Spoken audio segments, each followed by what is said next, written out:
My dad collapsed and was rushed to the hospital. I need to be with him, so I can't go on our honeymoon. You'll have to go alone." Suddenly, my eagerly anticipated honeymoon was canceled. My husband insists I should go alone, but who on earth goes on a honeymoon alone? When someone appeared in front of me the next moment, I felt my legs go weak. There stood my father-in-law, who was supposed to have been taken to the hospital. "Father-in-law, why are you here?" "My name is Sarah. I've been living with Mark for 5 years, and he finally proposed just this summer. Reflecting back, these 5 years felt long. After dating for about a year, we started visiting Mark's parents' home, and he also had the opportunity to meet my out-of-town parents. Yet he kept saying, 'We'll get married once work stabilizes,' without making a firm commitment. Eventually, he began jokingly suggesting, 'Why don't we just stay like this?' This started to concern me. 'Mark, I'm approaching 30. If you're not going to be upfront with me, we should break up.' After saying all that, Mark finally proposed to me.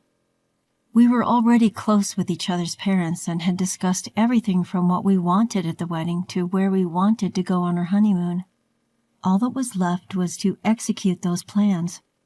We'd hold a small ceremony with only our closest friends and family. The only event left was our honeymoon. Mark was going to spend the day at his parents' home to spend some time with them. I had dinner with my parents, who had come from out of town and later returned home alone. I checked the luggage for the honeymoon and sent a message to Mark's phone before I went to bed. "Mark, you've done great today. I'm all set for our honeymoon tomorrow. I'm really excited about our trip to Italy." However, I didn't hear back from Mark. I thought to myself, he must have fallen asleep from exhaustion from the ceremony. I hope he doesn't oversleep for our flight tomorrow. Feeling a little nervous, I eventually fell asleep. The next morning, I was awakened by a call from Mark. "Sarah, something terrible has happened." He started speaking rapidly the moment I picked up. "My dad collapsed and he's been rushed to the hospital. You'll have to go on our honeymoon alone today." "What? What do you mean?" I couldn't help but let out a bewildered exclamation. "But your father was so full of life at our wedding yesterday, wasn't he?" "I'm as shocked as you are, Sarah. I'm going to stay by his side, but you go ahead without me." "Don't be ridiculous. If your father's ill, there's no way I can leave for our honeymoon. Who on earth goes on a honeymoon alone?" I asked for the hospital his father was taken to, but Mark stubbornly refuses to tell me. "If I told you, you'd come to visit, wouldn't you?" "Of course I would." "Dad knows how much you've been looking forward to going to Italy. He insisted that I should still let you go. Please respect his wishes. There's no way I can enjoy myself with everything that's going on. Are you planning to come join me once he's feeling better?" "Of course. I'll come as soon as things are settled here." "Settled? Don't jinx it by saying as soon as things are settled. Please, let me handle things here and proceed to Italy as planned. I'm about to arrive at the hospital, so I won't be able to pick up your calls. Talk to you later." Wait, Mark." Without listening to my attempts to communicate, he abruptly hung up the phone. I tried to call back immediately, but it seemed like he had turned off his phone. With no way to reach him and not knowing the name of the hospital, I couldn't rush to my father-in-law's side. As I stood there, feeling helpless, suddenly the doorbell rang. The moment I opened the door, I felt my legs go weak. Father-in-law? Standing at the door was my father-in-law, who was supposed to be in the hospital after an emergency transport. "Your legs, they're okay. I'm glad." What are you talking about?" My father-in-law looked clueless as I made sure I was not seeing a ghost. "Are you feeling all right?" "Eh? Oh, I drank a bit too much at the wedding yesterday, but I felt great by the time I got up this morning.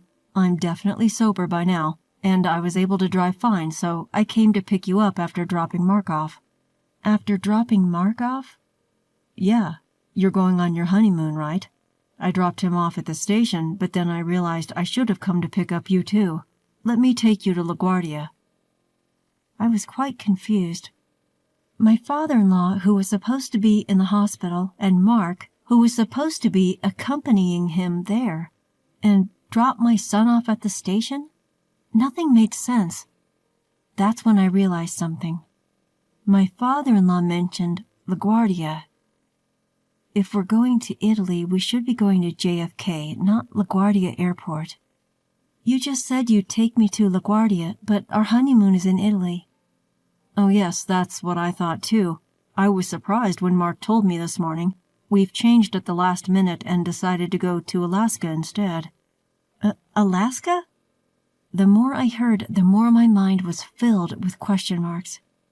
Mark said, "We're going to Alaska." Yeah, he did. He left a note in the car. My father-in-law showed me a post-it that Mark had dropped off in the back seat. It had the name of an inn in Alaska and a flight from LaGuardia to Ted Stevens Anchorage International Airport written on it. The moment I saw it, the puzzle pieces began to click into place. Could you please take me to LaGuardia after all? Of course. There shouldn't be too much traffic. We'll probably arrive around the same time as Mark's train. Thank you so much. Throughout the journey, I couldn't help but reflect on Mark's actions up to now. Whether my hypothesis is correct or not will be confirmed the moment I find Mark at the airport. I thanked my father-in-law and headed into the airport. Near the check-in counter for the flight, written on the post-it, I spotted Mark right away. He was arm in arm with a young woman, effortlessly selecting drinks together. I knew it. He had been cheating on me all along. The affair probably started while we were living together. His hesitation to get married was probably due to her. And not just having an affair, but going on a trip with his mistress on the day of our honeymoon. I stood defiantly in front of them. Mark, about to exit the store after buying drinks, saw me, and his mouth fell open. Sarah? What are you doing here? Right back at you. Why are you, who should have been at the hospital taking care of your father, at a place like this? I just came to do some shopping. Shopping? You came all the way to LaGuardia just to buy a bottle of water?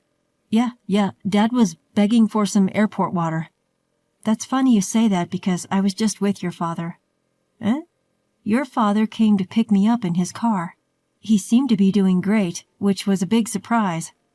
Oh, that's right. After our call, he suddenly bounced back. His vitality always amazes me. Mark seemed determined to stick to his lie. Amidst my astonishment, a thought crossed my mind. I want to witness the kind of excuse this man will come up with next. So, who is this woman right here?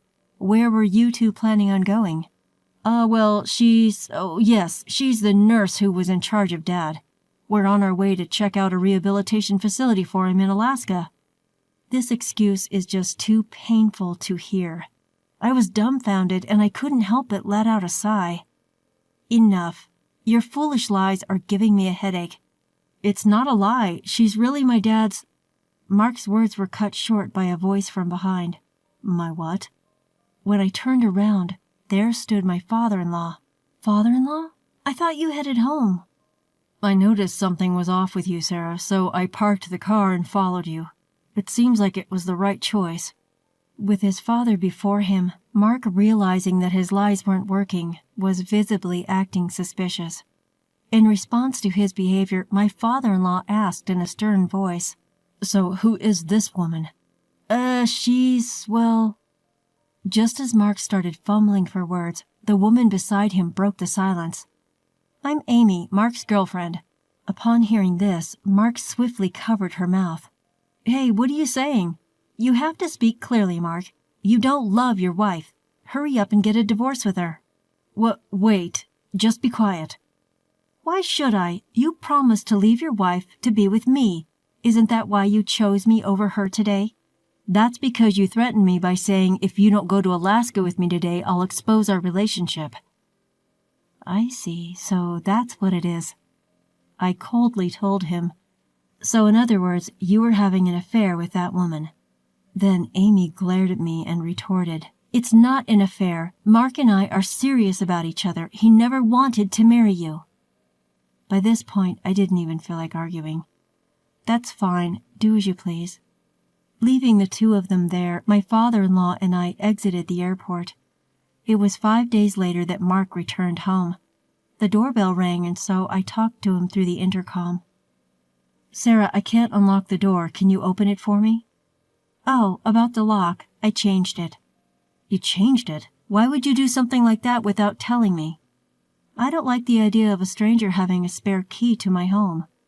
"A stranger? Are you talking about me?" "Who else would I be talking about?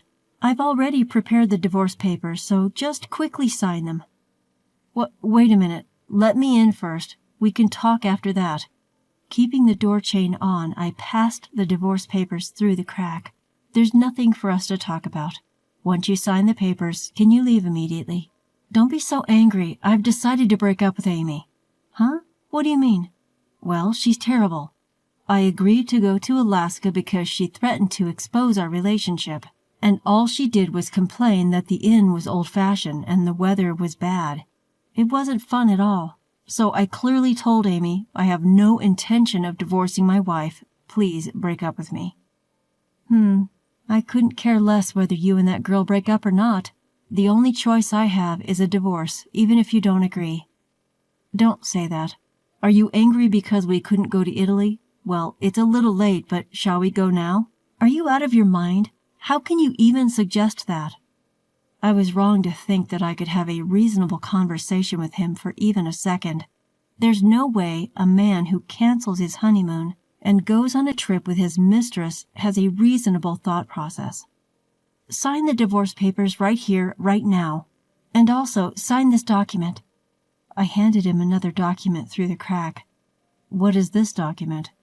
I had prepared this through a lawyer while he was away on his trip. It was a written agreement for the payment of alimony and the cancellation fee for our honeymoon. "Look, I'm saying I don't want a divorce. You're the one who wants a divorce. So why on earth do I have to pay alimony? I'm saying I want to give us another shot." "Seriously, there's a limit to how much common sense you can ignore. It's evident that infidelity comes with consequences like this alimony. The decision to start over or not isn't yours to make, considering you're the one who cheated. And what's this cancellation fee about?" "We don't get a travel fee refund because we canceled our trip on the day. Since it was you who caused the cancellation, it's only right that you pay for all of it, isn't it?" "I told you go alone. Not going was your decision." "How could I possibly go on honeymoon alone? Not only that, but you also lied about your father being critically ill to cover up your affair. There's no way I could have gone in that situation." "Well, I really wanted to go to Italy with you too, but I was threatened by Amy and had no other choice. You wouldn't want your husband to lose his job because he's exposed at work, would you?" "She threatened to expose you at work?" "Yeah, that's right. If she says she's going to do it, she will. It's all Amy's fault." "Surely Amy does have a kind of vibe where you can't predict what she might do once she sets her mind to it. Considering she even declared, 'I'm his girlfriend,' directly to his wife, she must be quite a wild one." In fact, I was relieved. With an opponent like Amy, Mark would self-destruct even if I didn't do anything. All that was left to do was somehow to get him to sign the divorce papers.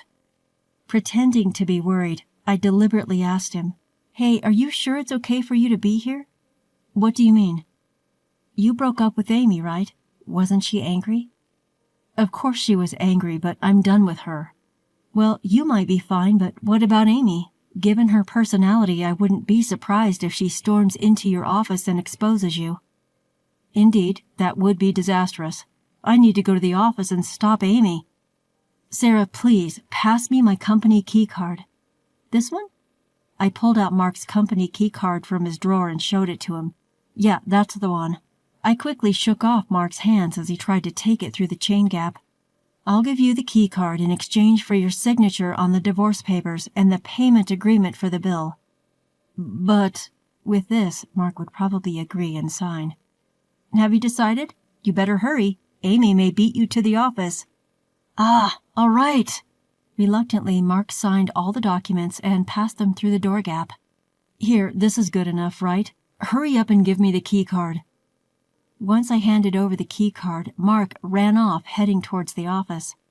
I went to the courthouse to submit the divorce papers as well as hand the signed payment agreement to my lawyer. It was a relief that at least the money issues had been sorted out. The next day, I received a frantic call from Mark. "Hello?" "Ah, Sarah. What do you want? We are legally strangers now. We have nothing to talk about." "Wait, don't hang up on me." Mark pleaded desperately. Feeling a little curious about what happened, I decided to listen to his story. "So, what do you want?" "I was called by the board when I got to the office today. Everyone knows I had an affair even though I got ahead of Amy. Isn't that weird?" "Oh, that's because I told them." "What? You told the board?"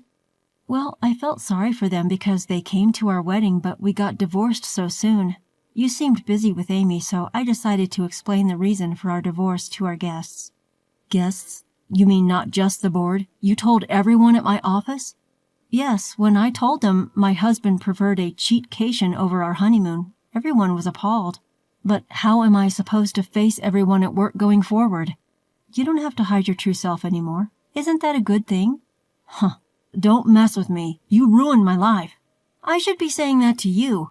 I wish I could reclaim the 5 years I wasted on someone like you." When I raised my voice, he had nothing more to say.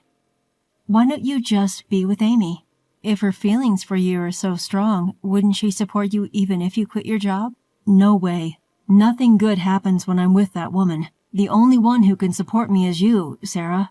"Well, nothing good happens when I'm with you. If you want support, you should think about other people's feelings a bit more before you act."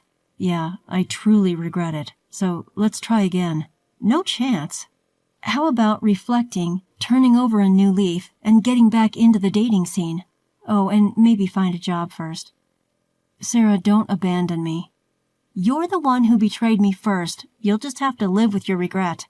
I ended the call abruptly. After that, it seems Mark returned to his parents' house to borrow some money a few times. But my father-in-law, who had been made out to be gravely ill without him knowing and moreover was used as an excuse for Mark's infidelity, was furious. Eventually, he cut ties with Mark. Mark found it increasingly uncomfortable to be at his company and ended up quitting. His job hunting didn't go well, and it seems he's barely making a living by working part-time at a convenience store. On the other hand, I moved into a new home with the alimony from Mark. Even though I changed the door locks, it felt uncomfortable living in a place my ex-husband knew about. Mark's parents helped me move. They probably saw it as a way to atone for their son's misdeeds. I still occasionally chat as well as have meals with them. I won't get back the 5 years I spent with Mark, but I'm going to find a better man next time.